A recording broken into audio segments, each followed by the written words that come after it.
And hopefully there's no price to pay because we have some safety people around. But it's incredibly dangerous. Anything can go wrong.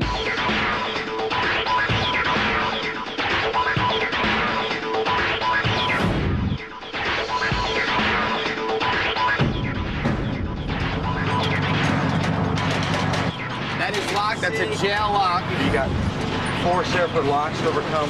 How do you swim? I guess I could do that, but I got to get, realistically, I have to get both of these off. Go. Go. All right.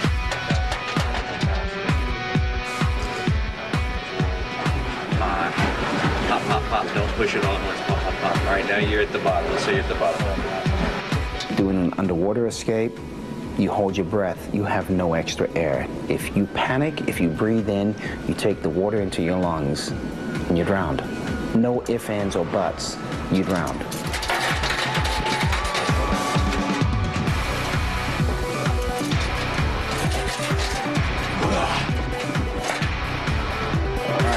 I didn't get my breath right. When I couldn't hold my breath long enough in the practice to pick all of the locks, got to admit, I became very concerned. Who thought of this an idea? Who thought of this an idea? Chris risks it all. Next. You ready? Mind freak. These life and death demonstrations that I do are never typical. They're never the same. It's never a day in the office for me. We call this the shark crate escape. It's a very simple concept. We handcuff and manacle Chris. We lock him into this metal cage. Lock it up. And we push it over the side of the boat. Who knows what I'm going to deal with? I mean, no one knows. That's what makes it so exciting for me. And this is what gets me off. This is why I do it. Because I love the unknown. Is this cage going to flip over while I'm going down? Is it going to land on a rock? Is it going to, who knows? This thing is going to sink like a lead weight. If something happens, you can't equalize, you're blowing out your ears. Now, I'm holding my breath at the same time. Then, once I hit the bottom, I have to begin my escape. We're not hiding the fact that Chris is picking the lock. Everybody knows there's 2 ways to open a lock. You either have the key. I'm going to use picks, which you can see on my wrist right now, to make my escape. He's got to get the ones on his feet out, the ones on his wrist out, and then to get his hands through the door and pick the lock from the outside and get to the surface. These conditions right now are not diving conditions. No, currents are crazy right now. If he gets out and he can't get to the surface, this down current could bring him down. Lo pones así, lo vuelves a poner, lo aprietas un poco, ya que está ahí, lo jalas fuerte, ¿ok? Okay. Y con la otra mano vas a hacer lo mismo. And I just want to show everybody, this is Smith & Wesson handcuffs. These are the real thing. I can't slide my hands out. You can see that, it doesn't fit. Can't slide my feet out, you can see. To ensure my safety, best possible way is to have Nat, the master diver, stay with me. That's because I really am holding my breath. I'm really in this situation, in manacles, locked inside this cage, and I'm really going to attempt to make an escape, truly. No magic tricks.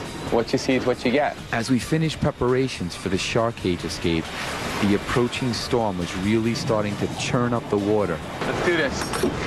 It looks like the conditions are changing drastically.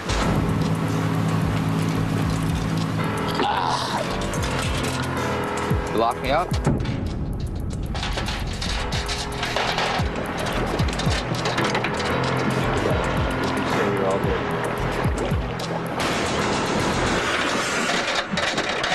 Go.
turn out to be a lot more difficult, a lot more stressful than anything I've ever done before.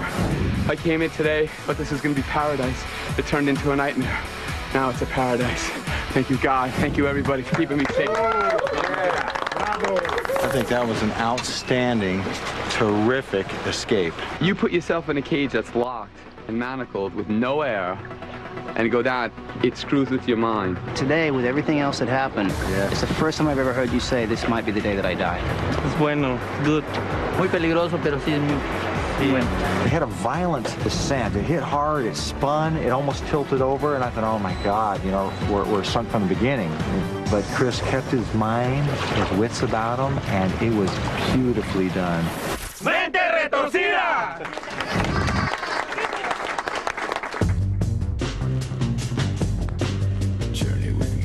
It's been unbelievable here at Iberostar on the Riviera Maya in Mexico. I gotta go back to Las Vegas, unfortunately. Problem is, I don't want to swim back there, so I gotta come up with another means to making my way back. So here goes nothing. Ladies, please raise the blanket. One continuous shot. I want you to watch this. No! There's supposed to be 5 or 6 Mexican beautiful girls to take me back, to see me off. The hell do I want it? Screw this.